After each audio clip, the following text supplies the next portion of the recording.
Hello everyone, welcome to today's class. जैसे आपको पता है कि हम क्लाइमेटिक टाइप्स देख रहे हैं आजकल। उसमें हमारे कुछ टॉपिक्स हो गए हैं, कुछ टॉपिक्स आज हम देखेंगे। तो जो टॉपिक्स हमारे हो गए हैं वो है आपका एक तो hot wet equatorial type climate. उसके बाद हमने देखा था आपका हॉट डेजर्ट्स हमने देखे थे। उसके बाद सूडान टाइप क्लाइमेट देखा। उसके बाद मॉनसून टाइप ऑफ क्लाइमेट भी देखा था। Then Mediterranean type, steppe type, China type, and finally हमने कल जो लास्ट टॉपिक हमारा था वो था आपका western margin British type climate. आज जो हमने देखना है, आज हमारे तीन टॉपिक्स हम क्लाइमेटिक टाइप्स में देखने वाले हैं। एक है हमारा सेंट्रल कॉन्टिनेंट साइबेरियन टाइप। उसके अलावा हम देखेंगे आपका eastern margin Laurentian type climate. And lastly हम देखेंगे आपका आर्कटिक और पोलर टाइप ऑफ क्लाइमेट। मैंने आपको लास्ट टाइम भी बताया था कि ये जो हमारे यहाँ पर क्लाइमेटिक टाइप्स हैं, इनको मैंने कलर स्कीम के हिसाब से डिवाइड किया है। तो देखिए, जो आपका ग्रीन कलर यहाँ पर है, तो वहां पर थ्रू आउट द एयर आपको बारिश जो है देखने को मिल जाएगी। वहीं अगर ये जो ब्लू कलर में जो आपके क्लाइमेटिक टाइप्स हैं, यहाँ पर क्या था, यहाँ पर आपका जो मेन बारिश हो रहा होगा वो समर सीजन में हो रहा होता है। उसके अलावा हमने मेडिटेरेनियन टाइप में देखा था कि विंटर सीजन में आपका बारिश होगा।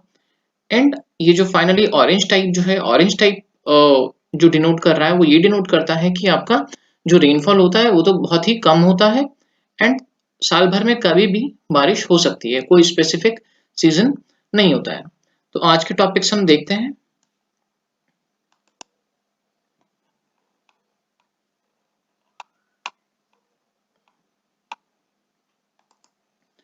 ओके, तो आज जो हमारा पहला टॉपिक है वो हो जाएगा आपका cool temperate continental Siberian type of climate. तो लोकेशन की अगर हम बात करें तो लोकेशन कहाँ पर ये क्लाइमेट टाइप पाया जाता है? It is found within the high latitude region of northern hemisphere. Northern hemisphere के ऊपर के जो लैटिट्यूड्स हैं वहां पर पाया जाता है। Spreading across a continuous belt in north America, Europe and Asia. And ये सदर्न हेमिस्फेयर में नहीं नहीं आपको देखने को मिलेगा। तो मैप में देख लेते हैं ये लोकेशन कहाँ पर एग्जिस्ट करती है।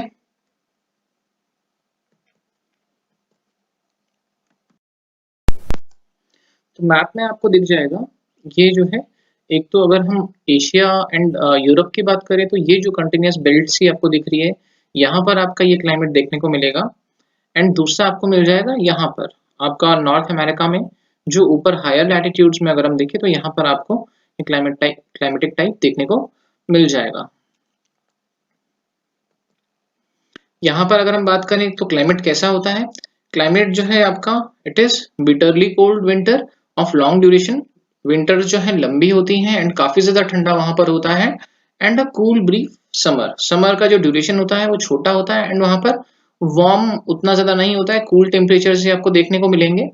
तो temperature during winter goes much below freezing point, इतना ज्यादा ठंडा होता है कि फ्रीजिंग पॉइंट से नीचे आपके टेम्परेचर जो है चले जाते हैं। फॉर एग्जाम्पल अगर मैं मॉस्को की बात करूँ तो मॉस्को भी इसी जो क्लाइमेटिक टाइप है उसमें आपको देखने को मिलेगा।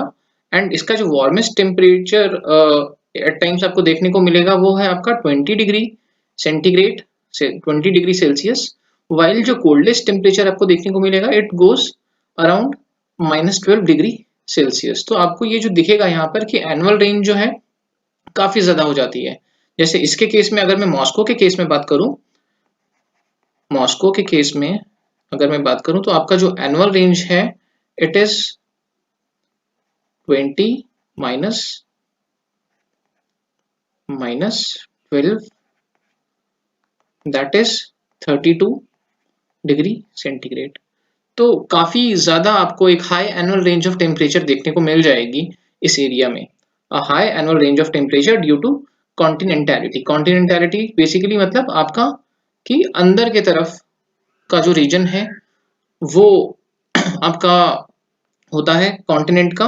एंड वहां पर क्या होता है, आपका मॉडरेशन इफेक्ट आपको सीज का या ओशंस का देखने को नहीं मिलेगा। ये जो एक्सट्रीम ऑफ टेम्परेचर है, जितना आप कॉन्टिनेंट के अंदर की तरफ जाएंगे तो वैसे उतना ज्यादा आपको एक्सट्रीम टेम्परेचर्स देखने को मिलेंगे, उतना ज्यादा कोल्ड आपको देखने को मिलेगा। लेकिन अगर मैं बात करूं एशिया एंड यूरोप को कंपेयर करूं अगर मैं नॉर्थ अमेरिका के साथ, तो नॉर्थ अमेरिका के केस में आपको ये जो कॉन्टिनेंटैलिटी इफेक्ट है वो कम देखने को मिलेगा, क्योंकि जो इसका ईस्ट वेस्ट स्ट्रेच है रिलेटिवली कम होता है। जैसे हम यहाँ पर देख लेते हैं तो देखिए, अगर हम बात करें एशिया एंड यूरोप का, तो काफी लंबा इसका ईस्ट वेस्ट स्ट्रेच हो जाता है। अगर लेकिन मैं नॉर्थ अमेरिका के केस में बात करूँ तो ये जो स्ट्रेच होता है रिलेटिवली कम होता है। तो इसके वजह से कहीं ना कहीं जो मैरीटाइम इफेक्ट होगा, इसके आसपास के रीजन में मैरीटाइम इफेक्ट जो है आपको थोड़ा बहुत तो देखने को मिल जाता है। तो उतना ज्यादा टेम्परेचर एक्सट्रीम में नहीं जाएगा, उतना ज्यादा ठंडा नहीं होगा जितना कि आपका एशिया एंड यूरोप के इंटीरियर्स, ये वाला रीजन है आपका, इस रीजन में जितना आपको ठंडा देखने को मिल रहा होगा। एंड अगर हम बात करें एक्सट्रीम्स की, तो देखिए यहाँ पर आपको एक चीज और देखनी होगी कि कभी कभी साइबेरियन रीजन जो है, जो कि कोल्डेस्ट माना जाता है, वहां पर भी आपका मैक्सिमम जो टेम्परेचर है it goes around 39 degree centigrade. तो 39 degree centigrade is quite a big amount. तो साफ तौर पे आपको देखने को मिल जाएगा कि कॉन्टिनेंटैलिटी का असर इस रीजन में रहता है। एंड समर्स में भी कभी कभी टेम्परेचर जो है काफी ज्यादा चला जाता है। रेनफॉल की अगर हम बात करें तो rainfall is less with prominent rainfall occurring in summer season. जो मेनली रेनफॉल आपको देखने को मिलेगा इस रीजन में, वो आपको समर सीजन के टाइम पे देखने को मिलेगा। एंड विंटर्स में जो थोड़ा बहुत प्रेसिपिटेशन होता भी है, वो आपको देखने को मिलेगा कि वो स्नोफॉल के रूप में होगा, स्नोफॉल के फॉर्म में होगा।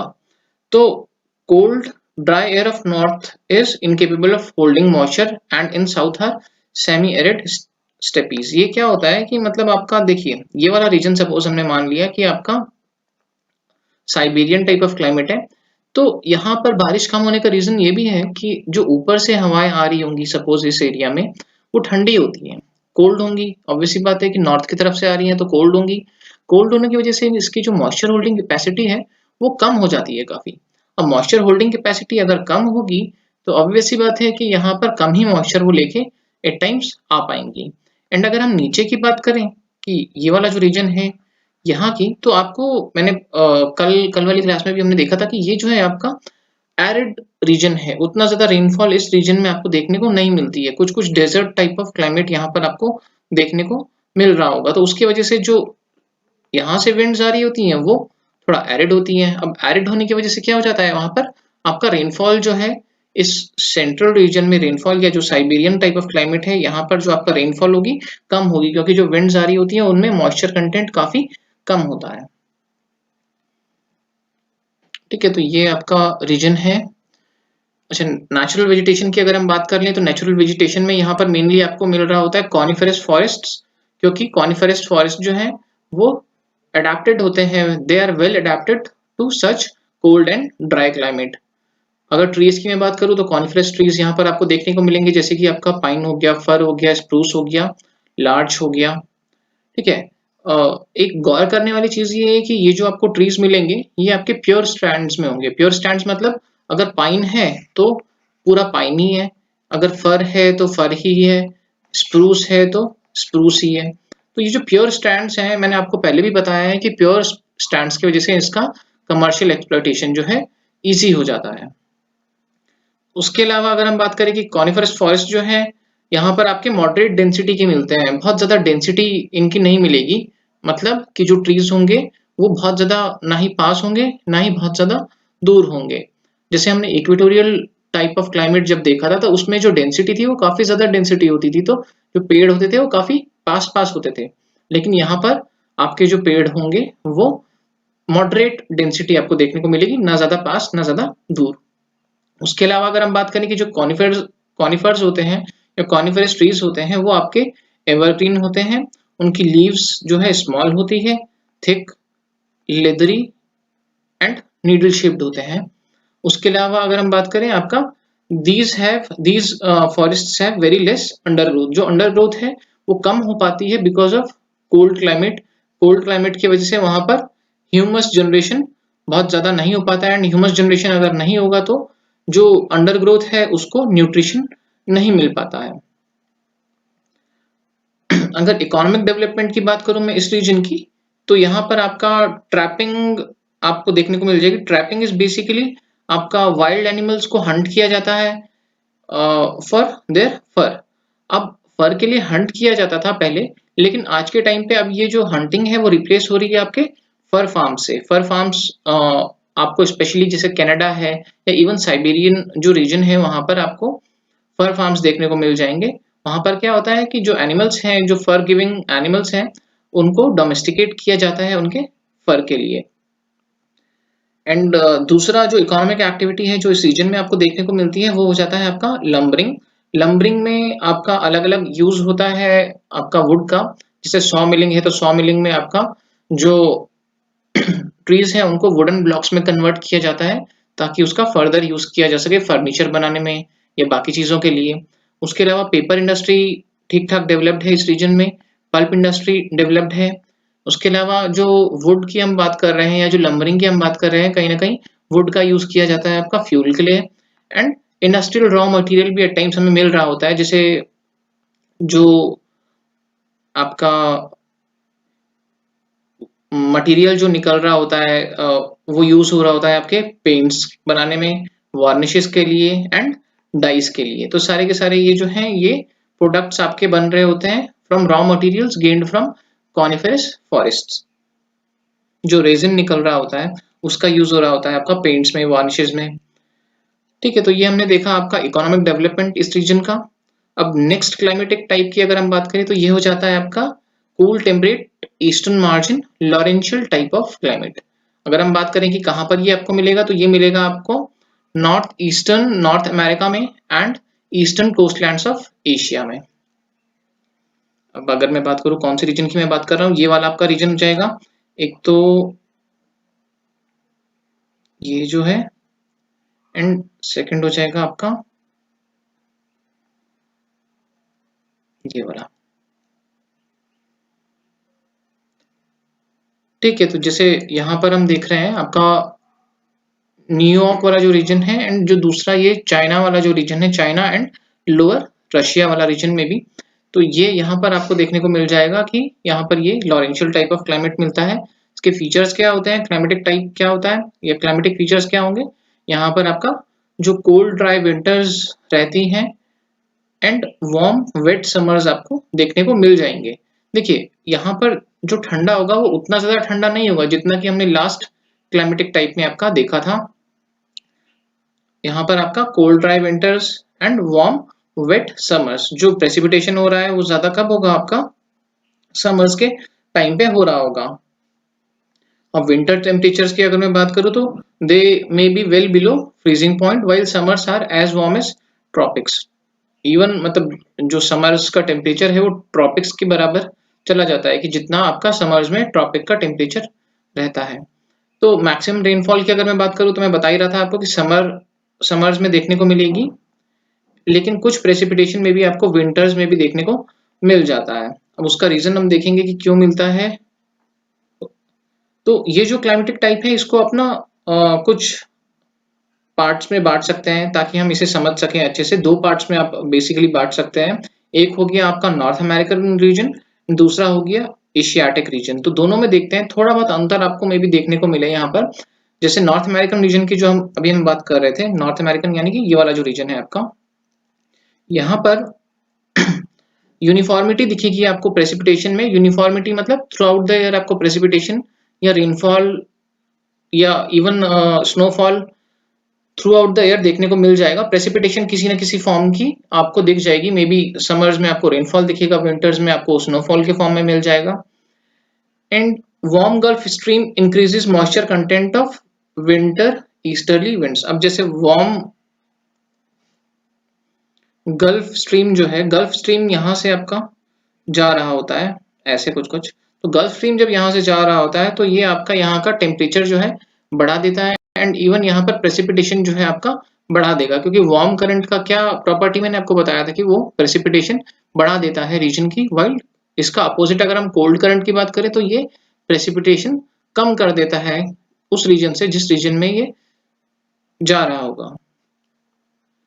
ठीक है, तो warm Labrador currents meets cold, यहाँ पर टाइपिंग एरर थोड़ा सा देखने को मिल रहा है। यहाँ पर आपका वार्म लैब्राडोर की बजाय यहाँ पर आपका वार्म गल्फ स्ट्रीम हो जाएगा, ये हो जाएगा गल्फ स्ट्रीम। तो गल्फ स्ट्रीम जो है आपका कोल्ड लेब्राडोर करंट से मिल रहा होता है, कोल्ड लेब्राडोर करंट से मिल रहा होता है इस रीजन में। जैसे हम यहाँ पर अगर मैं आपको दिखा दूं, यहाँ से आपका वार्म गल्फ स्ट्रीम गया, ऊपर से आपका कोल्ड लेब्राडोर करंट आया, तो ये दोनों यहाँ पर इस रीजन में मिल रहे होते हैं। अब इस रीजन में मिलने की वजह से क्या होगा कि आपको इस रीजन में क्या देखने को मिलेगा, आपको देखने को मिलेगा यहाँ पर कि आपको high fog and misty region देखने को मिलेगा। काफी ज्यादा फॉग इस रीजन में जनरेट होता हुआ दिखेगा, मिस्ट काफी ज्यादा जनरेट होता हुआ दिखेगा, एंड इसकी वजह से आपको थोड़ा बहुत प्रेसिपिटेशन देखने को मिल जाएगी। अच्छा, जब जब भी कभी आपको याद रखना है कि जब भी कभी कोई cold current and warm current अगर मिलता है, तो एक रीजन जो है, जो यहाँ पर मैं आपको फॉग एंड मिस्टी वाला जो रीजन बता रहा हूँ, तो इस रीजन में आपको देखने को मिलेगा कि ये जो intermixing of cold and warm current जो है, उसकी वजह से रिप्लेनिश हो जाती है ऑक्सीजन आपका वाटर्स में। इसकी वजह से जो प्लैंकटन ग्रोथ है इस एरिया में बढ़ जाती है। अब प्लैंकटन ग्रोथ अगर इस एरिया में बढ़ जाएगी तो उसकी वजह से आपका फिशेस की प्रोडक्टिविटी या फिशेस जो है इस रीजन में बढ़ जाएंगे, एंड फिशिंग इंडस्ट्री डेवलप होती हुई दिख जाएगी आपको इन रीजन्स में। तो आपको देखने को मिलेगा कि ये जो दोनों ही रीजन्स हैं, जो नॉर्थ अमेरिकन रीजन जो मैं अभी आपको बता रहा था न्यूयॉर्क के पास वाला, एंड जो आपका जापान के आसपास वाला जो रीजन है, वहां पर भी आपको कोल्ड एंड वार्म करंट का मिक्सिंग होते हुए दिख जाएगा। तो वहां पर भी आपकी फिशिंग इंडस्ट्री बहुत अच्छे से डेवलप्ड रहती है। फिशिंग इंडस्ट्री डेवलप्ड क्यों होती है? क्योंकि मैंने आपको बताया कि intermixing of cold and warm current leads to replenishing of oxygen and water, and वो ऑक्सीजन रिप्लेनिशमेंट की वजह से क्या होगा कि प्लैंकटन ग्रोथ जो है बढ़ जाती है।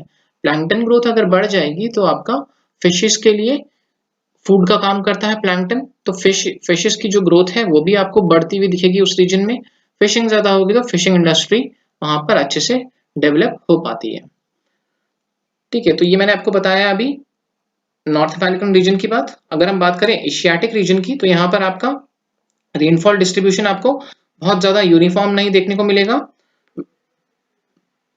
Winters are cold and dry while summers are warm and exceptionally wet. काफी ज्यादा प्रेसिपिटेशन आपको समर्स में देखने को मिल रहा होगा। अब देखिए, यहाँ पर ध्यान देने वाली बात यह है कि आपका यहाँ पर भी आपको मॉनसून टाइप ऑफ क्लाइमेट देखने को मिल जाएगा। टेम्परेट मॉनसून क्लाइमेट जो है देखने को मिल जाता है। सपोज ये हमने मान लिया आपका एशियन रीजन है, तो होता क्या है कि आपका समर्स में इंटीरियर ऑफ द कॉन्टिनेंट जो है काफी ज्यादा हॉट हो जाता है। तो हॉट होने की वजह से यहाँ पर आपका लो प्रेशर एरिया जो है कन्वर्ट हो डेवलप हो जाएगा। This is basically low pressure area. And यहाँ पर आपका, अगर मैं सीज की बात करूँ, तो यहाँ पर आपका एक हाई प्रेशर एरिया जो है रिलेटिवली डेवलप्ड रहता है। तो उसकी वजह से जो है आपका हाई टू लो जो है विंड्स चलेंगी, विंड्स अपने साथ मॉइस्चर लेके जाएंगी, तो ये समर्स में आपका रेनफॉल जो है कॉज करता है। विंटर्स में आपका डायरेक्शन जो है रिवर्स हो जाता है, एंड इस डायरेक्शन में आपको विंड्स जाती हुई दिखेंगी, जो कि उतना ज्यादा रेनफॉल नहीं आपको करते हुए मिलेंगी। तो उसकी वजह से क्या होगा कि आपका समर्स में रेनफॉल बढ़ जाएगी एज कंपेयर टू विंटर्स के। इसीलिए जो ऊपर वाले केस में, नॉर्थ अमेरिकन रीजन के केस में, जो थ्रू आउट द ईयर आपको प्रेसिपिटेशन देखने को मिल रही थी, तो यहाँ पर कम मिलेगी। आपका विंटर्स में रेनफॉल जो है कम हो जाएगा, लेकिन समर्स में ज्यादा होगा because of south east monsoon winds. इसके अलावा जैसे मैं जापान की बात कर रहा था, तो जापान में आप देखेंगे कि जापान का आइलैंड, सपोज ये कुछ अगर जापान का आइलैंड है, तो यहाँ पर आपका ऊपर से करंट आ रहा है एंड नीचे से वार्म करंट आ रहा है। ऊपर से कोल्ड करंट आ रहा है एंड नीचे से आपका वार्म करंट आ रहा होता है। तो ये करंट जो है यहाँ पर आपके मिल रहे होते हैं। ये करंट्स मिलने की वजह से, जैसे यहाँ अगर मैं बात करूं, तो warm Kuroshio current and cold Oyashio. तो ओवाशियो जो है ऊपर से आ रहा होता है एंड नीचे आपका हो जाएगा कुरोशियो। तो कुरोशियो आपका नीचे से आ रहा है, तो ये दोनों की मिक्सिंग यहाँ पर इंटरमिक्सिंग का काम होता है यहाँ पर करंट्स का। अब इंटरमिक्सिंग होगी तो वही फॉगी मिस्टी रीजन आपको एक तो देखने को मिलेगा। उसके अलावा यहाँ पर फिशेस की ग्रोथ काफी ज्यादा देखने को मिलेगी, प्लैंकटन ग्रोथ काफी ज्यादा देखने को मिलेगी। तो उसकी वजह से क्या हो गया यहाँ पर कि फिशिंग इंडस्ट्री काफी अच्छे से डेवलप हो गई है। उसके अलावा जैसे जापान की अगर हम बात करें, तो सी वीड्स भी ये लोग ग्रो कर रहे होते हैं फॉर सेल इन मार्केट। तो सी वीड्स का ग्रोथ के पीछे भी कारण ये है कि आपका जो वार्म है एंड कोल्ड करंट है उसका इंटरमिक्सिंग यहाँ पर हो रहा होता है, वो दोनों मीट कर रहे होते हैं यहाँ पर, ठीक है। एंड दूसरी चीज ये भी है कि जो कुरोशियो है, जो वार्म करंट मैं आपको बता रहा था, तो इसकी वजह से जापान का क्लाइमेट जो है लेस एक्सट्रीम हो जाता है, जितना मतलब होना चाहिए था उसके कंपैरिजन में कम एक्सट्रीम आपको देखने को मिलेगा। सर्दियों में बहुत ज्यादा ठंडा जापान में देखने को नहीं मिलेगा बिकॉज ऑफ कुरोशियो करंट, क्योंकि ये वार्म वाटर्स लेके आ रहा होता है जापान के कोस्ट में। अगर जैसे हम यहाँ की बात करें तो नॉर्थ अमेरिकन रीजन की बात करें तो यहाँ पे वार्मिंग इफेक्ट किसकी वजह से था आपका, because of warm gulf stream, ठीक है। वार्म गल्फ स्ट्रीम करंट जो है उसकी वजह से टेम्परेचर जो है मॉडरेट हो जाता था विंटर्स में, एंड जापान के केस में वो जो मॉडरेशन इफेक्ट हो रहा है वो हो रहा है आपका कुरोशियो के वजह से, ठीक है। तो ये रीजन हम देख चुके हैं। अगर मैं नेचुरल वेजिटेशन की बात करूं तो नेचुरल वेजिटेशन में आपको दो दो स्ट्रैंड्स देखने को मिल जाएंगे। एक है towards north of 50 degree north latitude and दूसरा है आपका towards south of 50 degree north latitude. जैसे सपोज अगर ये 50 डिग्री आपका, ये हो गया 50 डिग्री नॉर्थ लैटिट्यूड सपोज, तो इसके ऊपर वाले रीजन की अगर मैं बात करूं तो यहाँ पर आपको सिर्फ कॉनिफेरस फॉरेस्ट जो है देखने को मिलता है। कॉनिफेरस फॉरेस्ट में अगर मैं बात करूं तो कौन कौन से पेड़ आपको देखने को मिल जाएंगे, आपको मिल जाएगा फर्न मिल जाएगा, स्प्रूस मिल जाएगा, लार्च देखने को मिल जाएगा। अगर मैं नीचे की बात करूं, ये वाले रीजन की अगर मैं बात करूं तो यहाँ पर आपको देखने को मिल जाएगा डेसिडुअस फॉरेस्ट।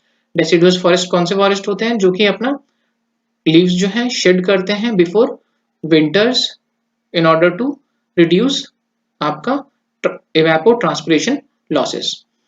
ट्रीज की अगर मैं बात करूं तो यहाँ पे आपको देखने को मिल जाएगा ओक, मैपल, बर्च, इस तरह के ट्रीज देखने को मिलेंगे। एंड अंडर ग्रोथ यहाँ पर पॉसिबल हो पाती है क्योंकि क्लाइमेट जो है बहुत ज्यादा ठंडा नहीं होता है, उसके वजह से ह्यूमस जनरेशन जो है वो पॉसिबल हो पाता है इस क्लाइमेट में, एंड उसकी वजह से आपका जो अंडर ग्रोथ है वो पॉसिबल हो पाएगी। आपका ग्रासेस हो गया, श्रब्स हो गया, वो जो है ग्रो कर जाता है इस क्लाइमेटिक टाइप में। अगर मैं इकोनॉमिक डेवलपमेंट की बात करूं तो कॉनिफेरस फॉरेस्ट यहाँ पर मिल रहा होता है एंड इवन डेसिडुअस फॉरेस्ट मिल रहा होता है, तो इसका लंबरिंग पॉइंट ऑफ व्यू से इंपॉर्टेंस काफी होता है। लंबरिंग एक्टिविटी आपको देखने को मिल जाएगी इस रीजन में काफी। उसके अलावा अगर मैं एग्रीकल्चर की बात करूं तो एग्रीकल्चर में आपको पोटैटोज होते हुए मिल जाएंगे, ओट्स मिल जाएगा, बार्ले, सोयाबीन्स एंड ग्राउंडनट आपको देखने को मिल जाएगा। इसके अलावा सिसमे, रेपसीड भी देखने को मिल जाएगा। सिसमे आप समझते हैं, तिल जिसे हम बोलते हैं, रेपसीड आपका होता है राई, राई के जो बीज होते हैं वो। Dairy farming and fruit growing भी आपको देखने को मिल जाएगा। डेयरी फार्मिंग भी लोग प्रैक्टिस कर रहे होते हैं एंड फ्रूट कल्टीवेशन भी हो रहा होता है। उसके अलावा फिशिंग तो मैं आपको बता ही चुका हूँ कि फिशिंग इंडस्ट्री दोनों ही रीजन में डेवलप्ड होती है। डेवलप क्यों होती है, बिकॉज ऑफ आपका mixing of cold and warm current. तो इसके साथ ही हमारा ये वाला क्लाइमेटिक टाइप भी एंड होता है। नेक्स्ट एंड लास्ट जो क्लाइमेटिक टाइप है हमारा वो हो जाता है हमारा द आर्कटिक और पोलर क्लाइमेटिक टाइप।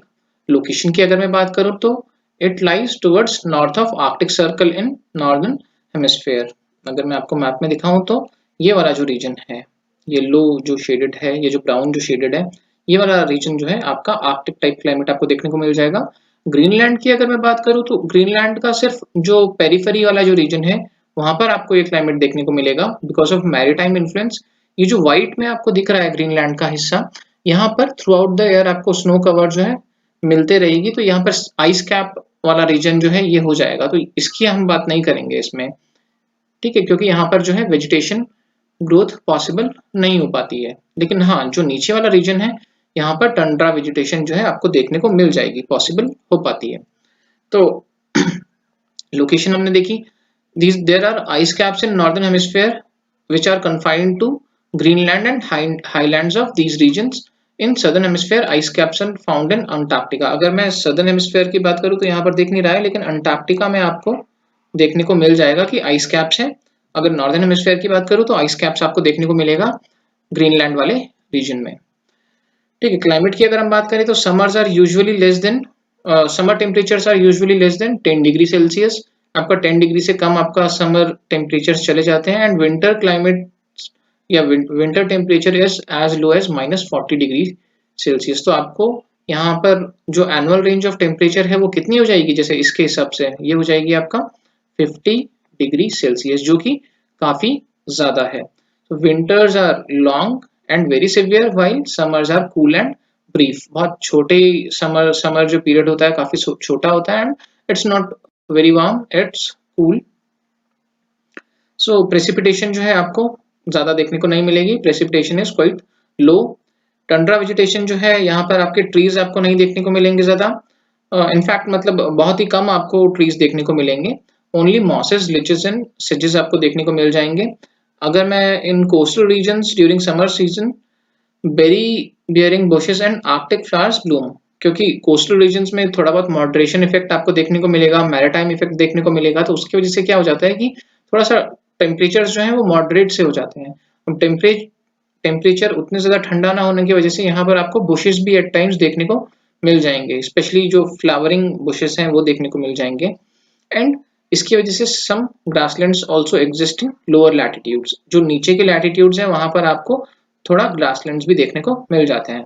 अगर मैं ह्यूमन एक्टिविटीज की बात करूं तो human activities is mostly confined to coastal region and वहां पर जो लोग रह रहे थे उनकी जो लाइफस्टाइल है वो सेमी नोमैडिक लाइफस्टाइल आपको देखने को मिलेगी।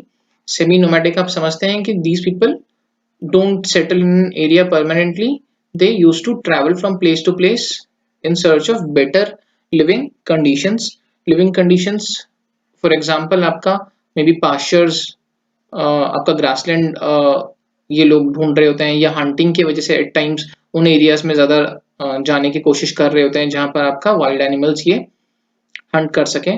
अब जैसे अगर मैं बात कर रहा था आपके नोमैडिक लाइफस्टाइल की, तो एस्किमोज आपको इस एरिया में मिल जाते हैं। एस्किमोज आपका हंटिंग एंड फिशिंग कर रहे होते हैं। उसके अलावा अगर मैं इकोनॉमिक डेवलपमेंट की बात करूं तो यहाँ पर बहुत ज्यादा इकोनॉमिक डेवलपमेंट नहीं अभी तक हुआ है, लेकिन मिनरल डिस्कवरी एक चीज है जिसकी वजह से थोड़ा बहुत डेवलपमेंट इस रीजन में होना शुरू हुआ है। कई सारे मिनरल्स यहाँ पर मिल रहे हैं इस रीजन में, तो मे बी फ्यूचर में यहाँ पर कॉलोनाइजेशन किया जा सकता है बिकॉज ऑफ ग्लोबल वार्मिंग की वजह से अब जो आइस है मेल्ट होना शुरू हो रही है। मेल्ट होना शुरू होगी तो इन फ्यूचर में भी यहाँ पर लोग हम कॉलोनाइज कर पाए। आइस ब्रेकर्स का यूज किया जाता है थ्रू आउट द ईयर ताकि जो पोर्ट्स हैं उनको ओपन रखा जा सके, एंड जो पोर्ट्स हैं वो आपका एट टाइम्स टिम्बर सप्लाई कर रहे होते हैं या जो फर है वो सप्लाई कर रहे होते हैं, तो आइस ब्रेकर्स का यूज करके ही पॉसिबल हो पाता है कि वो जो पोर्ट्स हैं हम यूज कर पाते हैं इस रीजन के। ठीक है, तो ये रीजन हो जाता है। अगर हम बात करें आपका क्लाइमेटिक टाइप्स की, तो क्लाइमेटिक टाइप्स हमने आज सारे कंप्लीट कर दिए हैं। क्लाइमेटिक टाइप्स का हमारा एंड हो गया है। It is the end of world climate. सिर्फ वर्ल्ड तक आप इसे ना अज्यूम करें, वर्ल्ड क्लाइमेट। अब देखते हैं आगे क्या करना है, because every end leads to a new beginning. अब देखते हैं सेकेंड हाफ में हम क्या करने वाले हैं अपने लेक्चर के। हम देखेंगे आपका movement of ocean water. Movement of ocean water की हम जब बात करेंगे तो हमारे इसमें 3 टॉपिक्स हमने देखने हैं। एक हमने वेव्स देखना है, दूसरा हमारा टाइडल मूवमेंट हम देखेंगे, एंड थर्ड जो है आपका ओशन करंट्स हम देखेंगे। तो देखिए इसमें जो है ये 2 टॉपिक्स हम ऑलरेडी पहले अच्छे से पढ़ चुके हैं, लेकिन स्टिल मैं एक बार दोबारा से कवर कर रहा हूँ, आपका रिविजन भी हो जाएगा थोड़ा, एंड मे भी कुछ नई चीजें हमें देखने को मिले। उसके अलावा जो ओशन करंट्स है तो हमने एलिमेंट्री ओशन करंट्स पहले देख चुके हैं छोटी क्लासेस में, लेकिन अभी हम दोबारा से थोड़ा सा डिटेल में देखेंगे कि ओशन करंट मूवमेंट किस तरह से हो रहा होगा। तो अपने पहले टॉपिक पे आ जाते हैं। पहला टॉपिक था हमारा वेव्स। तो वेव्स मैंने आपको पहले भी बताया है कि it is not exactly the movement of water. Horizontal movement इसमें वाटर का उतना ज्यादा नहीं होता है। दिस इज बेसिकली आपका वाइब्रेशनल मूवमेंट होता है। किसी भी पॉइंट पे वाइब्रेशनल मूवमेंट जो होगा वाटर मॉलिक्यूल्स का, वो एनर्जी ट्रांसफर कर रहा होता है एक जगह से दूसरी जगह। सपोज यहाँ पर वाइब्रेशन इतना हो रहा है, यहाँ पर थोड़ा कम, यहाँ पर थोड़ा और कम, यहाँ पे थोड़ा और कम, फिर यहाँ पे वाइब्रेशन यहाँ के मॉलिक्यूल्स का थोड़ा बढ़ रहा है, बढ़ रहा है, बढ़ रहा है, यहाँ पर और बढ़ गया, तो आपको देखने को मिलेगा कि एक वेव लाइक पैटर्न जो है डेवलप हो रहा है। समझ रहे हैं आप बात? तो इसकी वजह से आपका वेव्स जो है जनरेट होती है। It is energy moving across the ocean without transfer of water in horizontal direction.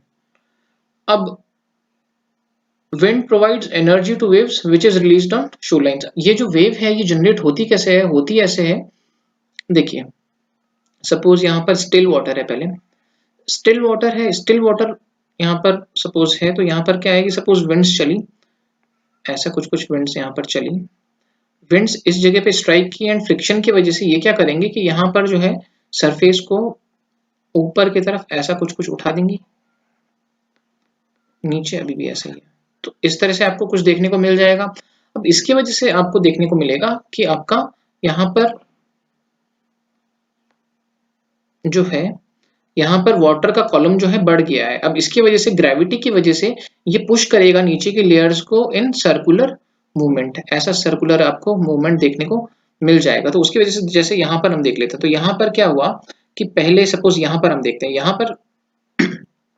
यहाँ पर इस रीजन में विंड आई, विंड ने यहाँ पर एक क्रेस्ट जो है उसका डेवलपमेंट करके हमें दिखाया। अब क्रेस्ट डेवलपमेंट की वजह से क्या हुआ कि ये जो है एक सर्कुलर मोशन शुरू हो गया। अब सर्कुलर मोशन शुरू होने की वजह से ये जो ट्रफ वाला जो रीजन था इसको ये पुश कर रहा है ऊपर की तरफ। अब ये ट्रफ वाला जो पोर्शन है जब इसको ऊपर की तरफ पुश करेगा तो एक नई वेव हमें जनरेट होती हुई दिख जाएगी यहाँ, क्योंकि अब ये ऊपर की तरफ चला गया है, ऊपर की तरफ जाने की वजह से एक नया वेव जो है हमें देखने को मिल जाएगा। एंड सेम ये कंटिन्यूस मूवमेंट जो है कंटिन्यू होता जाता है एंड हमें लगता है कि एक इस तरह का वेव जो है जनरेट होता चला जाता है। तो बेसिकली आपको समझ में आया कि ओरिजिन किस तरह से हो रहा होता है, because of wind movement. Wind movement की वजह से क्या होगा, आपका एनर्जी जो है ट्रांसफर होती है किसी भी पॉइंट पे आपका वाटर मॉलिक्यूल्स को, तो उसकी वजह से वो यहाँ पर सपोज इसका लेवल जो है राइज कर गया किसी पॉइंट पे। अब लेवल राइज होने की वजह से क्या होता है कि आपका सर्कुलर मूवमेंट जो है वर्टिकल मूवमेंट होना शुरू हो जाता है। यहाँ पर जो सर्कुलर मूवमेंट है, तो सर्कुलर मूवमेंट होने की वजह से जहां पर पहले ट्रफ डेवलप्ड था वो ट्रफ जो है अब राइज करता है।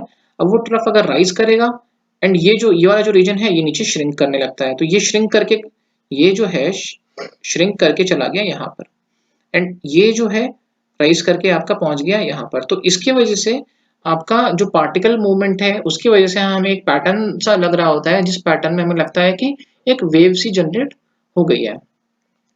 अब अगर हम बात करें वेव की कैरेक्टरिस्टिक्स की, तो कई सारे टर्म्स यूज होते हैं आपका वेव को डिनोट करने के लिए। तो जैसे पहला है आपका क्रेस्ट एंड ट्रफ। तो क्रेस्ट आपका रीजन होता है जहां पर आपका हाईएस्ट वर्टिकल डिस्प्लेसमेंट होता हुआ आपको दिख रहा होता है, ये वाला पॉइंट जो हो गया। एंड ट्रफ की अगर मैं बात करूं तो जो लोएस्ट पॉइंट होगा वो आपका हो जाता है ट्रफ का। ठीक है, इस वाली वेव की अगर हम बात करें तो ये क्रेस्ट हो गया एंड ट्रफ की अगर हम बात करें तो ये जो है आपका ट्रफ हो गया है। उसके बाद अगर वेव हाइट की मैं बात करूं तो वेव हाइट इज बेसिकली आपका यहां से एक क्रेस्ट से एक ट्रफ तक के बीच की अगर हाइट में निकाल दूं, ये वाली जो हाइट होगी ये हो जाती है आपकी वेव हाइट। वेव एम्पलीट्यूड की अगर मैं बात करूं तो ये जो वेव हाइट थी इसका अगर मैं हाफ कर लूं तो ये जो आधा जो इसकी हाइट है इसको आप बोलते हैं वेव का एम्पलीट्यूड। वेव पीरियड की अगर हम बात करें तो पीरियड इज, अच्छा पीरियड देखने से पहले आपका वेवलेंथ हम देख लेते हैं। वेवलेंथ इज आपका एक क्रेस्ट से दूसरे क्रेस्ट तक का जो डिस्टेंस होगा वो आप बोल देते हैं वेवलेंथ, या एक ट्रफ से दूसरे ट्रफ तक का जो डिस्टेंस होगा वो हो जाता है आपका वेवलेंथ। वेव स्पीड की अगर हम बात करें कि किसी भी पॉइंट से वेव जो है कितनी स्पीड में ट्रैवल कर रही है वो हो जाती है उसकी wave speed. And wave frequency की अगर मैं बात करूं तो frequency is number of waves passing through a point in 1 second. Wave period जो होता है वो होता है आपका कि किसी भी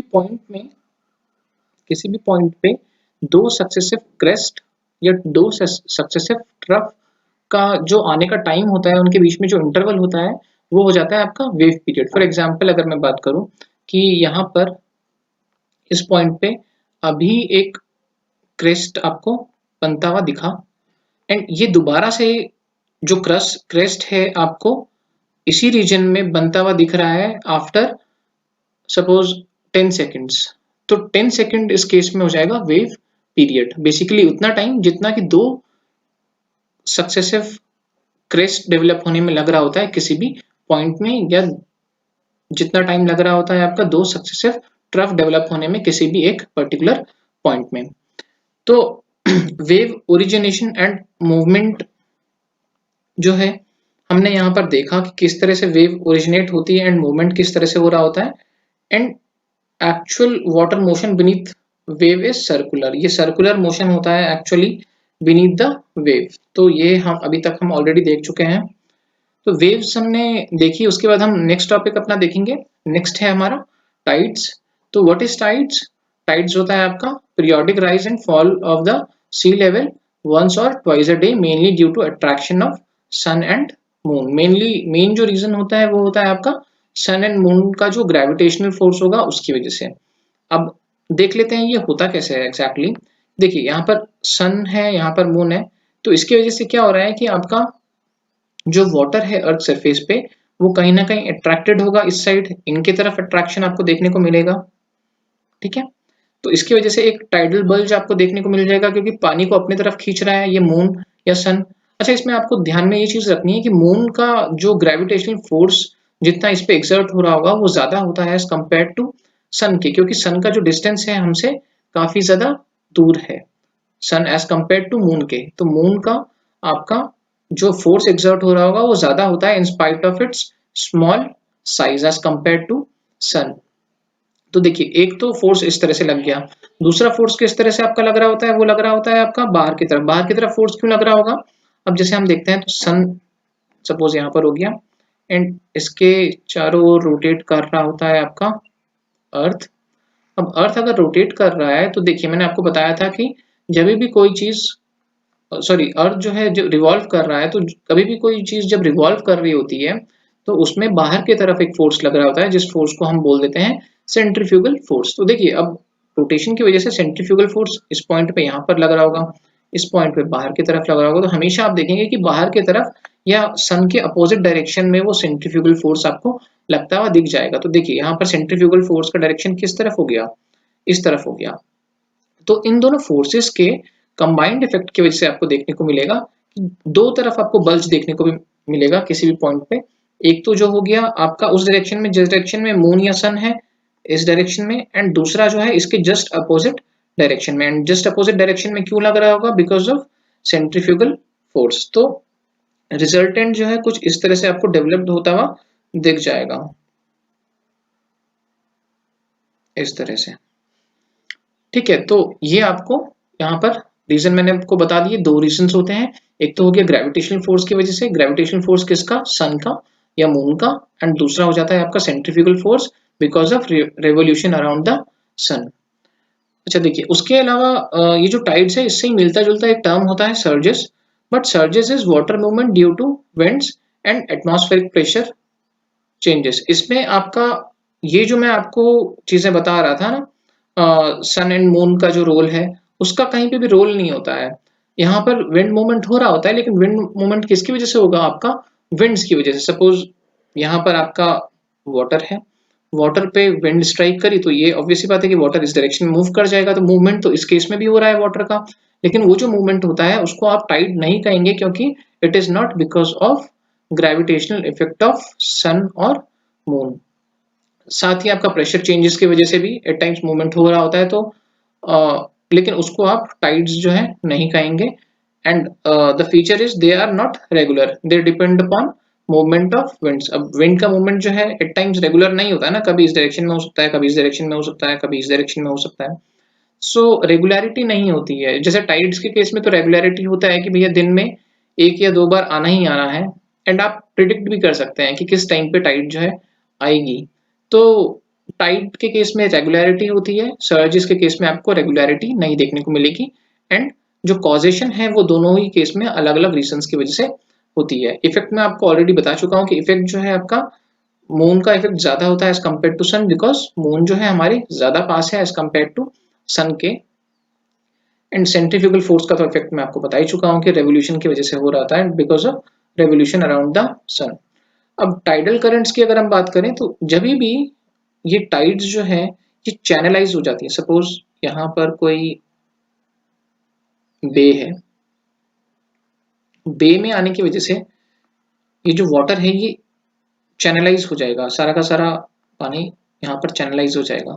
चैनलाइज होने की वजह से इसका जो नाम हो जाता है इट्स कॉल्ड टाइडल करंट। उस केस में चैनलाइज होने की वजह से, so tide channelized, channelled between islands, bays और एस्चुरीज। अब हाईएस्ट टाइड्स की अगर मैं बात करूं तो आपको बे ऑफ फंडी में दिख जाएगा, ये कनाडा में है। एंड यहाँ पर आपका जो टाइडल राइज है ये आपको इनफैक्ट 15 टू 16 सेंटीमीटर होता हुआ दिख जाएगा, जो कि एक काफी ज्यादा अमाउंट माना जाता है टाइडल राइज के लिए। अगर हम बात करें टाइप्स ऑफ टाइड की, तो टाइप्स ऑफ टाइड आप इसको on basis of position of sun moon earth के बेसिस पे क्लासिफाई कर सकते हैं। जब जब भी sun moon and earth are in same line तो आप बोल देंगे स्प्रिंग टाइड। अगर sun and moon are at right angles तो आप बोल देंगे नीप टाइड। अब मैं आपको बना के दिखा देता हूँ क्या हो रहा है यहाँ पर। यहाँ पर सपोज ये है अर्थ, ये हो गया आपका सन। तो दो कंडीशन में आपका स्प्रिंग टाइड होता है। एक कंडीशन में तो जब मून जो है एक तो यहाँ पर होगा एंड दूसरा जब यहाँ पर होगा। तो यहाँ पर जब होता है तो इसको बोलते हैं फुल मून, यहाँ पर जब होता है तो इसको आप बोल देते हैं न्यू मून। अब न्यू मून की कंडीशन में एंड फुल मून की कंडीशन में आपको देखने को मिलेगा कि स्प्रिंग टाइड जो है वो डेवलप हो रही है, वाइल जब कभी भी आपका ये राइट एंगल में होता है, इस पोजीशन में, इन दो पोजीशन में आपको देखने को मिल रहा होगा। तो इन दो पोजीशन के केस में आपको देखने को मिलेगा कि आपका नीप टाइड डेवलप होता है। तो आपको देखने को मिलेगा कि जो स्प्रिंग टाइड है उस केस में जो टाइडल राइज है वो ज्यादा होता है। ज्यादा इसलिए होता है क्योंकि आपका सन जो है एंड मून जो है वो एक ही लाइन में है, तो उनका जो इफेक्ट है वो कंबाइन हो जाता है। लेकिन इस केस में मून जो है इस तरफ अट्रैक्ट कर रहा है, सन जो है इस तरफ अट्रैक्ट कर रहा है, तो टोटल जो अट्रैक्शन है वो कहीं ना कहीं रिड्यूस हो जाता है, क्योंकि अलग अलग डायरेक्शन में दोनों ही अट्रैक्ट कर रहे होते हैं। लेकिन अगर मैं बात करूं जब वो सेम लाइन में होता है, तो सेम लाइन में आपको जैसे इस केस में तो दोनों की तरफ, दोनों इस तरफ अट्रैक्ट कर रहे हैं, इस केस में दोनों के दोनों अलग तो अट्रैक्ट कर रहे हैं, लेकिन इस केस में ये जो है ये सेंट्रीफ्यूगल फोर्स तो ऑलरेडी लग रहा था, साथ में मून का इफेक्ट है वो भी इसी डायरेक्शन में लग रहा है। तो इस केस में वो सेंट्रीफ्यूगल फोर्स के साथ कंबाइन होके एक लार्जर इफेक्ट प्रोड्यूस कर रहा होता है। तो स्प्रिंग टाइड आपको ध्यान में रखना है कि स्प्रिंग टाइड के केस में टाइडल राइज जो है हमेशा ज्यादा होता है एज कंपेयर टू आपके नीप टाइड के। अच्छा, इसके अलावा आपको देखने को मिलेगा कि पेरिजी, एपोजी, पेरीहीलियन एंड एपीहीलियन का असर भी टाइड्स पे पड़ रहा होता है। पेरिजी वो पॉइंट होता है जब मून जो है आपका क्लोजेस्ट होता है अर्थ के। तो यहाँ पर ऑब्वियसली बात है कि मून का ग्रेविटेशनल अट्रैक्शन जो है या ग्रेविटेशनल फोर्स जो है वो बढ़ जाएगा, मैक्सिमम हो जाता है। तो मैक्सिमम हो जाएगा तो आपको देखने को मिलेगा कि जो टाइडल राइज है वो मैक्सिमम हो जाता है। उसका जस्ट अपोजिट आपको देखने को मिलेगा एपोजी के केस में। एपोजी के केस में आपको देखने को मिल जाएगा कि मून जो है अर्थ से सबसे ज्यादा दूरी पर होता है। अब सबसे ज्यादा दूरी पर होगा तो आपका ग्रेविटेशनल पुल जो है मून का वो सबसे लीस्ट हो जाएगा, मिनिमम हो जाएगा। तो उस ग्रेविटेशनल पुल के मिनिमम होने की वजह से आपको देखने को मिलेगा कि जो टाइडल राइज है वो भी आपका रिड्यूस हो गया है, वो भी आपका मिनिमम हो गया है। सेम चीज आपको पेरीहीलियन एंड एपीहीलियन के केस में दिख जाएगा। पेरीहीलियन वो कंडीशन होती है जबकि अर्थ जो है क्लोजेस्ट होता है सन के। एपीहीलियन वो कंडीशन होती है जब सन जो है अर्थ से सबसे ज्यादा दूर होता है, अर्थ जो है सन से सबसे ज्यादा दूर होगा। तो पेरीहीलियन के केस में आपको टाइडल राइज जो है ज्यादा मिल जाएगा एंड एपीहीलियन के केस में आपको टाइडल राइज जो है वो मिनिमम देखने को मिल जाएगा, कम देखने को मिल जाएगा। तो ये चारों ही कंडीशंस जो है आपको देखने को मिल जाएंगी कि असर डाल रही होती है। अब अगर मैं इंपॉर्टेंस की बात करूं टाइड्स की, तो आपको एक तो टाइडल एनर्जी जो है वो सब आपको पता ही है कि इलेक्ट्रिसिटी प्रोड्यूस करने के लिए, इलेक्ट्रिसिटी जनरेट करने के लिए टाइड्स का यूज हो रहा है। उसके अलावा नेविगेशन एंड फिशिंग की प्लानिंग के लिए टाइड्स जो है इंपॉर्टेंट हो जाती हैं। स्पेशली नेविगेशन की अगर मैं बात करूं, नेविगेशन इन शैलो वाटर्स में जब भी आपको शिप्स से ट्रैवल करना होगा तो हाई टाइड्स में आप करेंगे, क्योंकि तभी एक क्लियर पैसेज आपको मिल पाएगा। शैलो वाटर्स में ट्रैवल करना इजी नहीं होगा नहीं तो इस केस में नेविगेशन के लिए बहुत इंपॉर्टेंट हो जाती है टाइड्स। उसके अलावा आपका जो थर्ड इंपॉर्टेंस है वो हो जाता है आपका डिसिल्टिंग के पॉइंट ऑफ व्यू से and removing polluted water from river estuaries. क्योंकि देखिए अब सपोज यहाँ पर रिवर एस्चुरी है यहाँ से आपकी रिवर आ रही है। तो ये वाला रीजन जो है, यहाँ पर सपोज पॉल्यूटेड वाटर है, तो ये कंटिन्यूस अगर high tide and low tide होता रहेगा, तो हाई टाइड में फ्रेश वाटर या not exactly fresh water but जो सी वाटर है वो यहाँ पर एंटर कर जाएगा एंड अपने साथ जो पॉल्यूटेड वाटर है उसको लेके आ जाता है आपका ओशियंस में। तो removing polluted water from river estuaries भी एक सिग्निफिकेंट रोल हो जाता है आपका टाइड्स का, एंड डी सिल्टिंग भी हो रहा होता है। इस एरिया में जो सिल्ट जमा होती है वो भी लो टाइड के टाइम पे आपका नीचे की तरफ आ जाएगी। तो डी सिल्टिंग का प्रोसेस इस रीजन में हो जाता है टाइड्स के वजह से। तो इसके साथ ही हमारा टाइड्स का टॉपिक भी एंड होता है। अब नेक्स्ट जो टॉपिक हमें देखना है वो है आपका ओशन करंट्स। अगर हम आपका ओशन करंट्स को डिफाइन करें तो ocean currents can be in general called as horizontal movement of water in top 100 meters of water, या सरफेस लेयर भी हम इसे बोलते हैं। ये जो टॉप 100 मीटर्स की हम बात कर रहे हैं तो सरफेस लेयर भी आप इसे कह देंगे।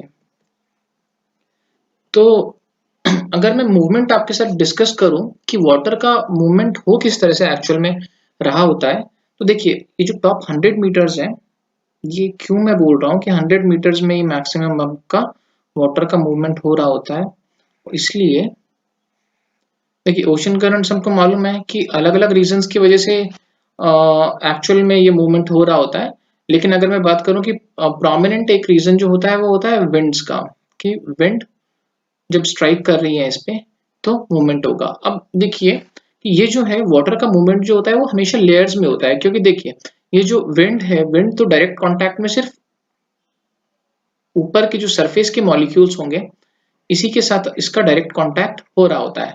अब डायरेक्ट कांटेक्ट सिर्फ इस लेयर के साथ हो रहा होता है, तो होता क्या है कि इसका मूवमेंट होता है आगे की तरफ। अब मूवमेंट सपोज आगे की तरफ होगा तो ये अपने साथ कोशिश करेगी कि फ्रिक्शन की वजह से सेकंड लेयर को भी अपने साथ आगे की तरफ लेके जाए, लेकिन फ्रिक्शन की वजह से जो स्पीड होगी मूवमेंट ऑफ वाटर की वो रिड्यूस हो जाएगी as compare to upper layer के, कि ऊपर वाली जो लेयर है वो ज्यादा फास्ट मूव कर रही होगी एंड जो नीचे वाली लेयर है रिलेटिवली कम फास्ट मूव करेगी, क्योंकि कुछ लॉसेस हो जाते हैं जब ये इसको पुल करने जब ये इसको पुल करने की कोशिश करेगी अपने साथ। सेम चीज आपको देखने को मिलेगा कि जब ये लेयर मूव करेगी तो ये अपने साथ मूव करने की कोशिश करेगी थर्ड लेयर को, लेकिन इस कंडीशन में स्पीड जो है और ज्यादा डिक्रीज हो जाएगी एंड ये चलता जाता है नीचे की तरफ। अब आप क्या करें कि इसको ऊपर से देखने की कोशिश करें। आप इमेजिन करें कि आप हेलीकॉप्टर में है एंड जो विंड का डायरेक्शन है वो सपोज ये है, ठीक है, विंड का डायरेक्शन ये है, तो ऑब्वियस सी बात है कि जो पहली लेयर जो मूव कर रही होगी वो भी इसी डायरेक्शन में मूव करेगी। अब इसी डायरेक्शन में अगर वो मूव करेगी तो वो क्या कोशिश करती है, वो कोशिश करेगी कि आपका जो नीचे वाली जो सेकंड लेयर, सपोज अब सेकंड लेयर की मैं बात करूं तो जो सेकंड लेयर है आपकी वो भी मूव करे। अब वो मूव करेगी तो देखिए मैंने आपको बताया था कि कोरियोलिस फोर्स जो है वो एक्ट कर रहा होता है। तो कोरियोलिस फोर्स किस डायरेक्शन में एक्ट करेगा इस कंडीशन में, आपका इस डायरेक्शन में कुछ इस डायरेक्शन में अगर एक्ट करेगा तो इसका जो रिजल्टेंट मूवमेंट हो जाएगा, रिजल्टेंट मूवमेंट दो फोर्सेस लग रही है क्योंकि, तो हो जाएगा आपका 45 डिग्री के एंगल पे। सेकंड लेयर का जो मूवमेंट होगा वो फर्स्ट लेयर के कंपैरिजन में 45 डिग्री के एंगल पे हो जाएगा।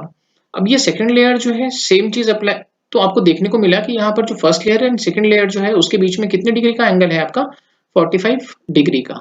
अब सेम प्रोसेस अगर मैं बार बार रिपीट करता हुआ चलूं तो ये वाली जो लेयर है, ये जिसका मूवमेंट इस डायरेक्शन में हो रहा है, वो अगली जो थर्ड लेयर है, थर्ड लेयर को किस डायरेक्शन में मूव कराएगी, कुछ इस डायरेक्शन में मूव कराने लगेगी। उसके बाद अगर मैं बात करूं आपके फोर्थ लेयर की, तो फोर्थ लेयर में आपका जो मूवमेंट है वो इस डायरेक्शन में हो जाएगा। एंड अगर मैं बात करूं कि ये अब इस लेयर को मूव करने की कोशिश करेगी, लेकिन फिर इसमें 45 डिग्री का एंगल का डिफरेंस आ जाएगा। तो 45 डिग्री का एंगल का डिफरेंस होने की वजह से आपका ये जो लेयर है हमारी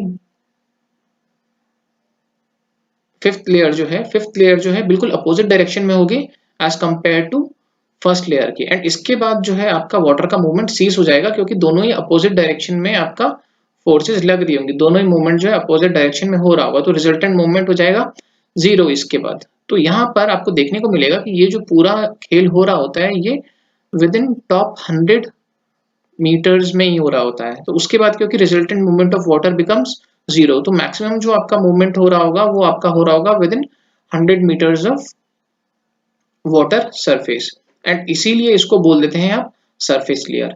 एंड ये जो मैंने आपको पूरा प्रोसेस बताया है, ये एकमन्स स्पाइरल भी आप इसे बोल देते हैं। सॉरी फॉर दिस पेन, आज पेन कुछ सही से काम नहीं कर रहा है, don't know why, but lag इसमें देखने को मिल रहा है। एकमन्स EKMANS,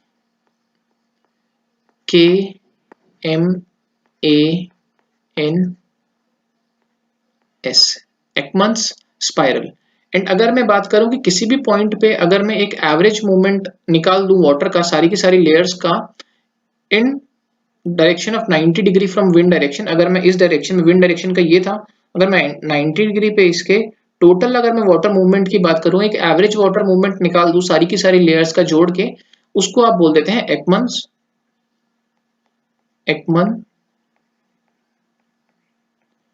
ट्रांसपोर्ट। एकमन्स ट्रांसपोर्ट आप उस केस में कह देंगे, जो कि क्या होगा आपका एक एवरेज मूवमेंट, टोटल मूवमेंट आप निकाल दें कि टोटल वाटर का कितना मूवमेंट हुआ होगा in right angle to wind direction. तो सारी की सारी लेयर्स का एक आप एवरेज निकाल देंगे, तो वो जो एवरेज आपका निकल जाएगा वो हो जाता है आपका एकमन्स ट्रांसपोर्ट, आप उसे बोल देते हैं। एकमन्स स्पाइरल जो है बेसिकली ये जो मैकेनिज्म है जिसमें कि आपका स्पाइरल सा देखने को मिल रहा है, स्पाइरल मूवमेंट दिख रहा है, क्योंकि देखिए इस लेयर में इस तरफ है, नीचे वाली लेयर में ऐसे है, इस तरफ है, उसके नीचे इस तरफ, इसके नीचे इस तरफ, इसके नीचे, फिर अल्टीमेटली यहाँ पे, तो एक स्पाइरल सा आपको डेवलप होता हुआ दिख रहा है। तो ये जो है इसको बोल देते हैं आप एकमन स्पाइरल, एंड जो मूवमेंट होगा, एवरेज मूवमेंट जो होगा वो हो जाता है आपका एकमन्स ट्रांसपोर्ट। तो ये आपका मैकेनिज्म होता है ओशन करंट के मूव होने का। तो जो मैं आपको बात बोल रहा था कि जो मूवमेंट आपका हो रहा होता है वो within top 100 metres of water हो रहा होता है, तो इसलिए ये 100 मीटर्स ऑफ वाटर हो रहा होता है बिकॉज ऑफ एकमन्स स्पाइरल। अच्छा, अब अगर मैं डिवीजन की बात करूं तो डिवीजन किस तरह से करेंगे आप करंट्स का, आप दो तरह से डिवाइड कर सकते हैं on basis of temperature of water. एक हो जाता है आपका वार्म करंट, दूसरा हो जाता है cold current. Warm current are the currents which are relatively warm. ये जो वार्म एंड कोल्ड है ये रिलेटिव सेंस में हम बात कर रहे होते हैं। These are warm and these move from lower latitudes to higher latitudes, basically equator की तरफ से मूव कर रहे होते हैं आपका पोल्स की तरफ। अगर मैं कोल्ड करंट्स की बात करूं तो they move from higher latitudes to lower latitudes. Higher latitudes मतलब पोल की तरफ से आपका मूव कर रहे होंगे आपका इक्वेटर के साइड, इक्वेटर की तरफ। तो ये हो गया आपका डिवीजन ऑफ करंट्स। अच्छा, डिवीजन एक और बेसिस पे हो जाता है इसके।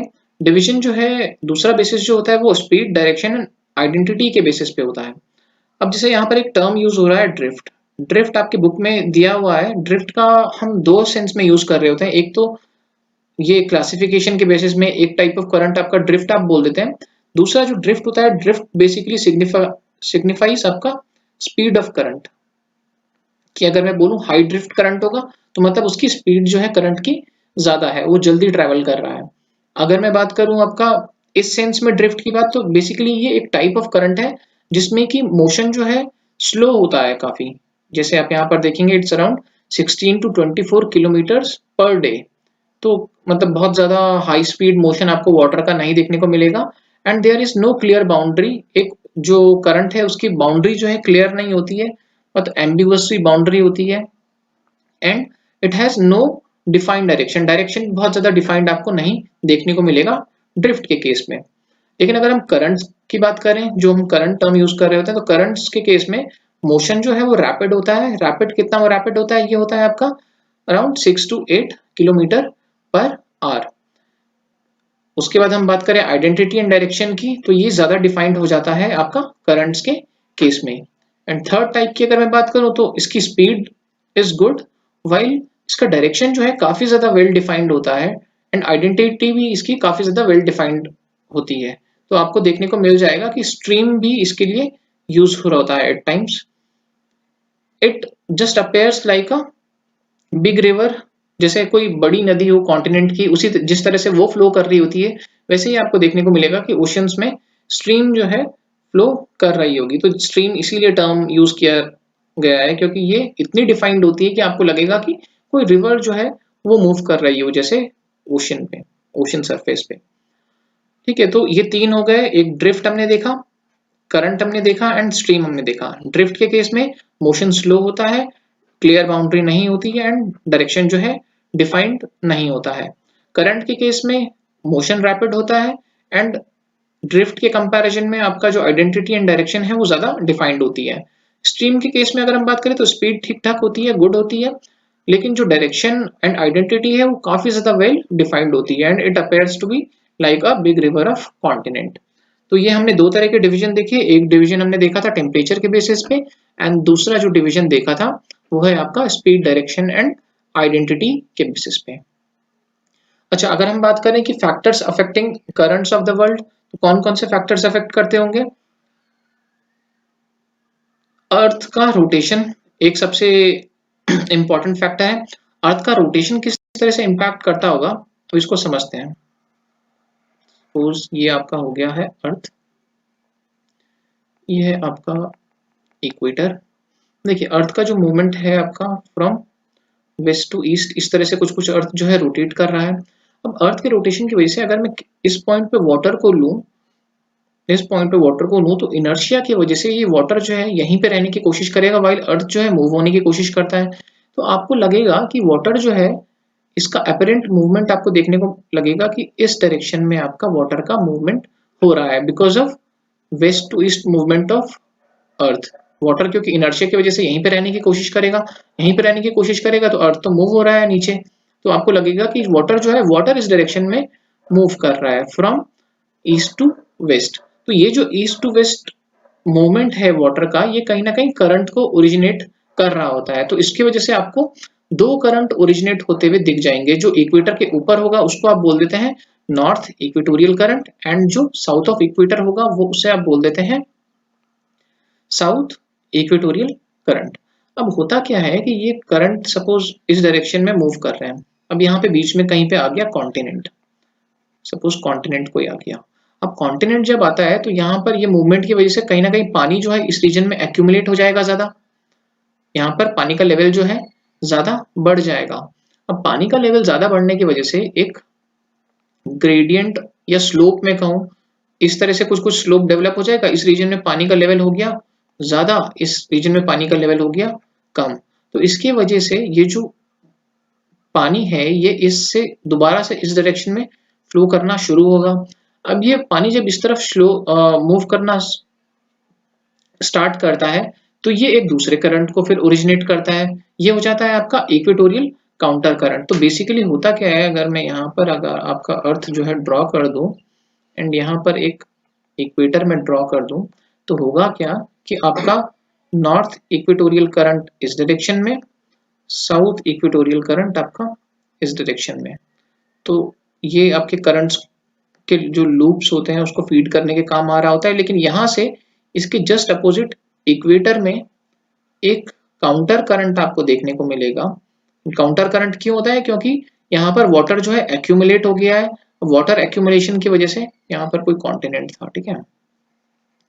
अब यहाँ पर वाटर एक्यूमुलेशन की वजह से आपका ये ग्रेडियंट से डेवलप हो गया था, तो ग्रेडियंट की वजह से पानी अब दोबारा वापस जाने की कोशिश करेगा एंड एक अपोजिट काउंटर करंट आपको देखने को मिल जाएगा।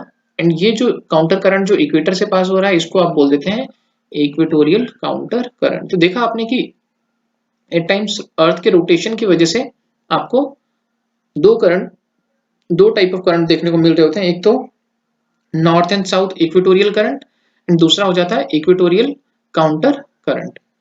दूसरे फैक्टर की अगर मैं बात करूं, it's factors relating to oceans. अब ओशंस की अगर हम बात करें तो ओशन में टेम्परेचर एंड सैलिनिटी जो है वो डिफरेंस डाल रही होती है। जैसे टेम्परेचर की मैं बात करूं तो टेम्परेचर में क्या होता है, टेम्परेचर सपोज यहाँ पर आपका है हाई टेम्परेचर, यहाँ पर है आपका लो टेम्परेचर। तो हाई टेम्परेचर की वजह से आपका वाटर जो है एक्सपैंड कर गया।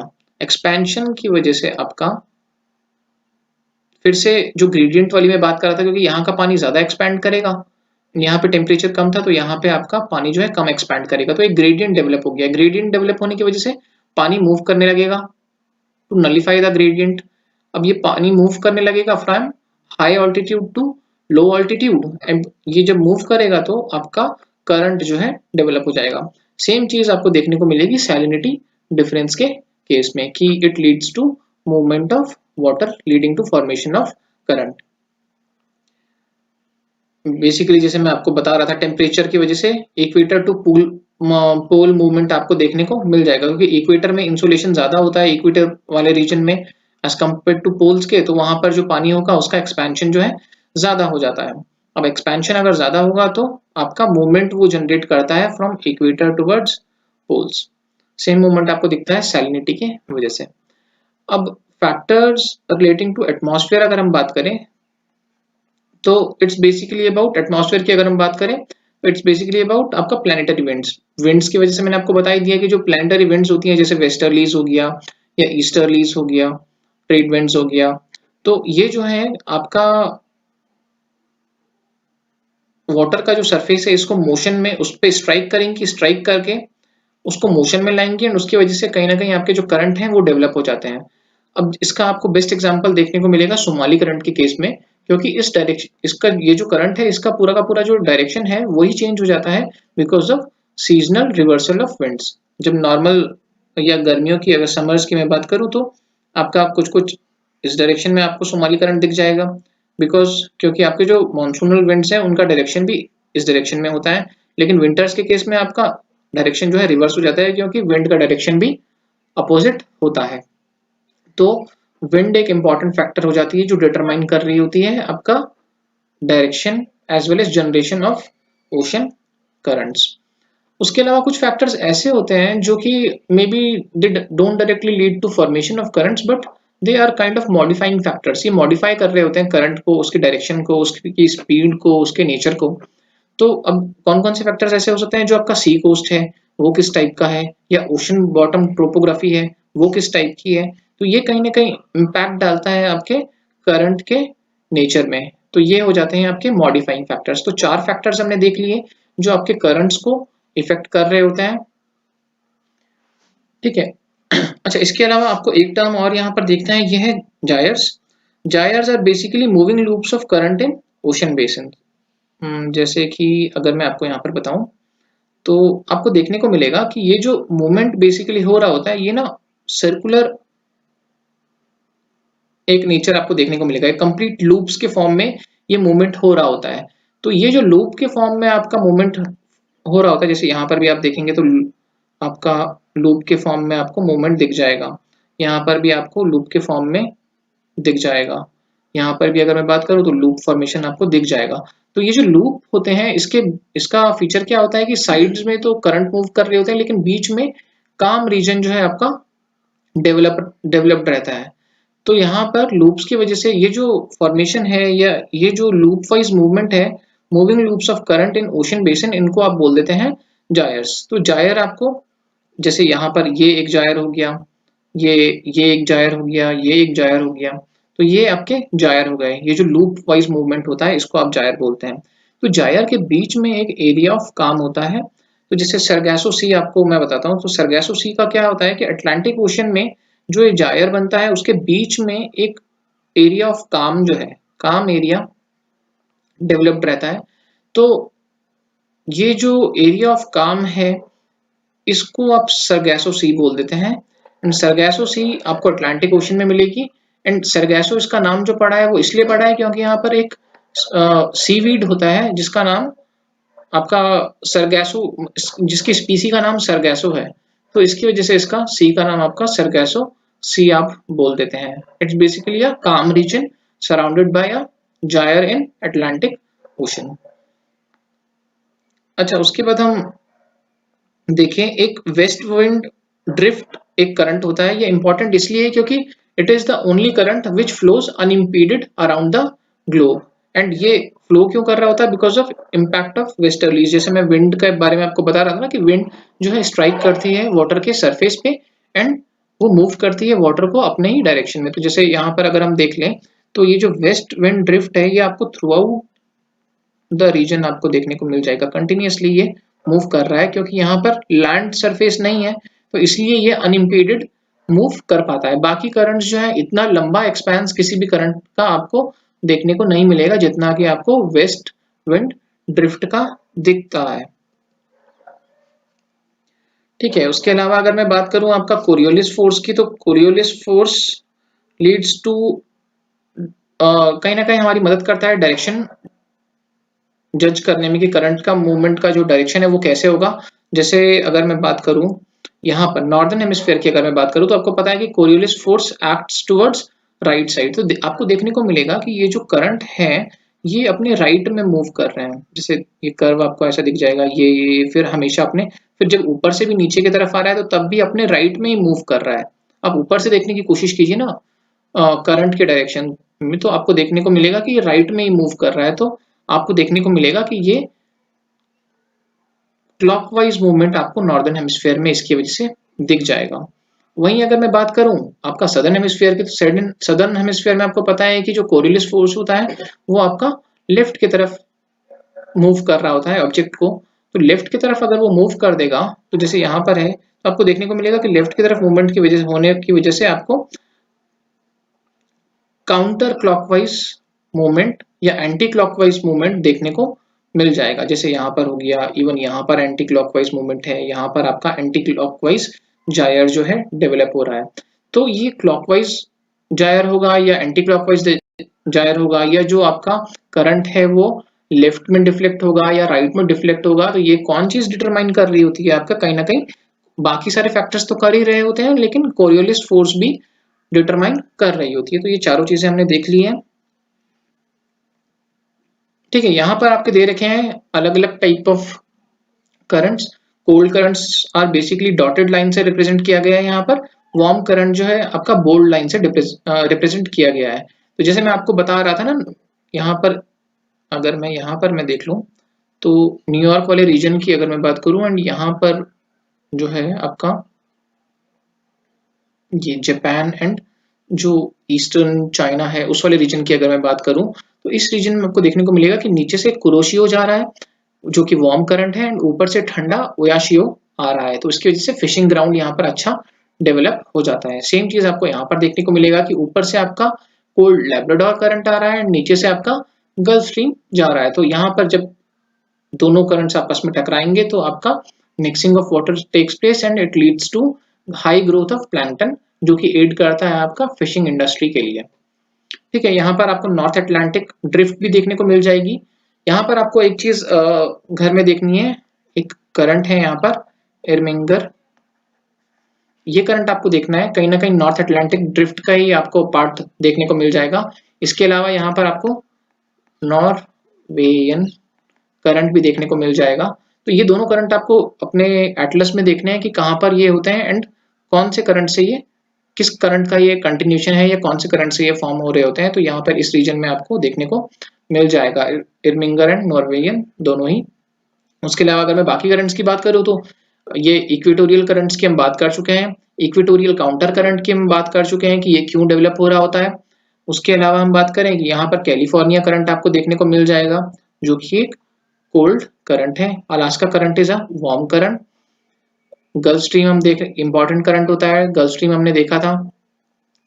ये नॉर्थ अटलांटिक ड्रिफ्ट की मैं बात कर रहा था, वार्म करंट होता है। तो यहाँ पर आपका जो ब्रिटिश वाला जो रीजन है, ब्रिटेन वाला जो रीजन है, यहाँ पर ये वार्म या मॉडरेशन इफेक्ट जो है ला रहा होता है विंटर्स में। तो उसकी वजह से आप देखेंगे कि इसके जो पोर्ट्स होते हैं वो ओपन रह पाते हैं इवन इन विंटर्स। अगर हम बाकी रीजन की बात करें इंटीरियर्स की, तो उसके कंपैरिजन में टेम्परेचर भी हायर होता है इस रीजन में because of north Atlantic drift. अगर मैं सदर्न हेमिस्फीयर की बात करूं तो यहाँ पे आपको ब्राजीलियन करंट दिख जाएगा, फॉकलैंड कोल्ड करंट यहाँ पर आपको दिख जाएगा, हम्बोल्ट या जिसे पेरू करंट भी बोलते हैं, यहाँ पर पेरू है, पेरू करंट देखने को मिल जाएगा। अगर मैं यहाँ पर इंडियन ओशन की बात करूँ तो यहाँ पर आपका सोमाली करंट जो है, सोमाली करंट तो इस तरफ ये वाला जो है सोमाली करंट आपको दिख जाएगा, एगुलहास यहाँ पर आपको दिख जाएगा करंट। तो ये आपको करंट हमने मेन देख लिया है। आपका काम है कि आप घर जाके एक बार दोबारा से इसे एटलस में देखेंगे अच्छे से।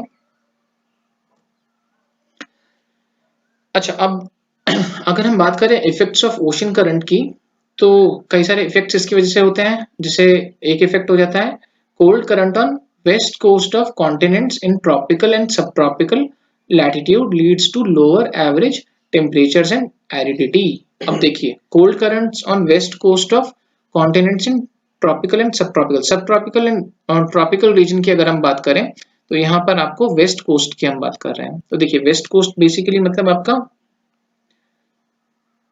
ये वाला या ये वाला। तो यहाँ पर आपको देखने को मिलेगा कि कोल्ड करंट जो है होते हैं। अब कोल्ड करंट होने की वजह से क्या हो जाता है इस रीजन में, एक तो ये आपके these are it leads to lower average temperature as well as aridity। जैसे aridity हमने आपका बात किया था, पेरू के केस में हमने बात किया था, डेसिकेशन इफेक्ट की हमने बात की थी। तो देखिए ये इसीलिए जो ट्रॉपिकल रीजन्स है, यहाँ पे हम्बोल्ट की हम जैसे हम्बोल्ट को देखें तो कोल्ड करंट है। तो ट्रॉपिकल एज वेल एज सब ट्रॉपिकल रीजन में आपको देखने को मिलेगा कि जो वेस्ट कोस्ट है, वेस्ट कोस्ट में आपका कोल्ड करंट्स आपको देखने को मिल जाएंगे। उसकी वजह से क्या होता है कि लोअर एवरेज टेम्परेचर वहां उस रीजन का हो जाता है, एज वेल एज एरिडिटी वहां पर आपको देखने को मिलती है। वार्म करंट्स की अगर मैं बात करूं तो वार्म करंट्स आपको वेस्ट कोस्ट में देखने को मिलते हैं इन मिडिल एंड हायर लैटिट्यूड्स। अब देखिए वेस्ट कोस्ट की अगर वार्म करंट्स की अगर हम बात करें तो वेस्ट कोस्ट पे मिलते हैं middle and higher latitude. Suppose यहाँ पर हम देख लेते हैं तो वेस्ट कोस्ट ये वाला अगर हम वेस्ट कोस्ट की बात करें तो नॉर्थ अटलांटिक ड्रिफ्ट आपको देखने को मिल जाएगा।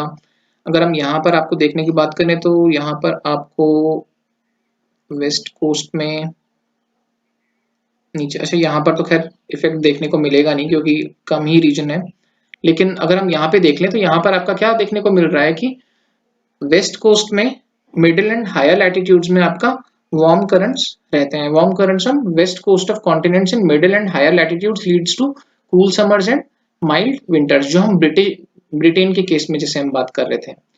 अच्छा वहीं अगर हम बात करें कि warm currents on east coast of continents in tropical and sub tropical latitude, east coast की अगर हम बात करें कॉन्टिनेंट्स की ईस्ट कोस्ट की, तो आपको देखने को मिल जाएगा कि वार्म करंट्स है यहाँ पर। अब जैसे यहाँ पर हो गया या यहाँ पर हो गया tropical and sub tropical region में, ये सब आपका क्या है वार्म करंट है। तो वार्म करंट की वजह से यहाँ पर आपको क्या देखने को मिल जाएगा कि रेनफॉल काफी होती होगी। It leads to warm and rainy climate, क्योंकि वार्म करंट है तो ऑब्वियसली बात है टेम्परेचर को थोड़ा सा वार्म कर देगा एंड रेनफॉल भी आपको वार्म करंट्स की वजह से देखने को मिलती है। तो रेनफॉल भी आपका ईस्टर्न कोस्ट पे आपको देखने को मिल जाएगी इन ट्रॉपिकल रीजन्स। लेकिन अगर वहीं मैं बात करूं western coast in tropical regions, तो यहाँ पर आपको कोल्ड करंट्स देखने को मिलता है, जैसे हम्बोल्ट हो गया या यहाँ पर कैलिफोर्निया आ रहा है नीचे की तरफ, या यहाँ पर अगर हम बात करें कैनरी करंट जो होता है। तो ये सब जो करंट है ये वेस्ट कोस्ट में तो ठंडा करते हैं, लेकिन अगर यहाँ ईस्ट कोस्ट की अगर हम बात करें ट्रॉपिकल सब ट्रॉपिकल रीजन में, तो आपको वार्म करंट्स होते हैं एंड वहां पे ये टेम्परेचर को वार्म करते हैं एज वेल एज रेनफॉल लेके आ रहे होते हैं। अगर मैं हाई लैटिट्यूड्स की बात करूं तो आपको क्या देखने को मिल रहा था हायर लैटिट्यूड्स में, कि हायर लैटिट्यूड्स में आपका जो वार्म करंट्स होते हैं वो आपका वेस्ट कोस्ट में होते हैं। अब वेस्ट कोस्ट में होते हैं तो जैसे यहाँ पर अगर हम बात करें तो आपका ये हो गया अलास्का करंट जो है वार्म करंट हो गया। यहाँ पर अगर हम बात करें तो नॉर्थ अटलांटिक ड्रिफ्ट आपको देखने को मिल जाएगा वेस्ट कोस्ट में। ठीक है, तो ये हमने देखा कि आपका किस तरह से करंट्स जो है इम्पैक्ट डाल रहे होते हैं टेम्परेचर में एंड रेनफॉल में। उसके अलावा हम बात कर रहे थे कि mixing of warm and cold currents replenishes oxygen and favors growth of planktons, which ultimately leads to creation of best fishing grounds of the world in these regions। कहाँ पर होता है mixing of warm and cold current? ये आपका दो regions में मैंने आपको बताया था, एक तो ये ओयाशियो एंड कुरोशियो यहाँ पर, एंड दूसरा आपका यहाँ पर आपका जो न्यूयॉर्क वाला जो रीजन है जहाँ पर कि लैब्राडोर एंड गल्फ स्ट्रीम आपको मिलते हुए दिख रहे हैं। सो गाइज इसी के साथ हम आज की क्लास एंड करते हैं। अगेन आपसे रिक्वेस्ट है कि जो लोग भी ये वीडियोस देख रहे हैं एटलीस्ट अपना नाम जो है कमेंट सेक्शन में मेंशन कर दें, ताकि मुझे आइडिया लग सके कि कितने लोग एक्चुअल में अटेंड कर रहे हैं ये वीडियो लेक्चर्स एंड इसकी यूटिलिटी आप लोगों के लिए है कि नहीं। सो प्लीज रिक्वेस्ट है आप अपना नाम जरूर मेंशन कर दें कमेंट सेक्शन में।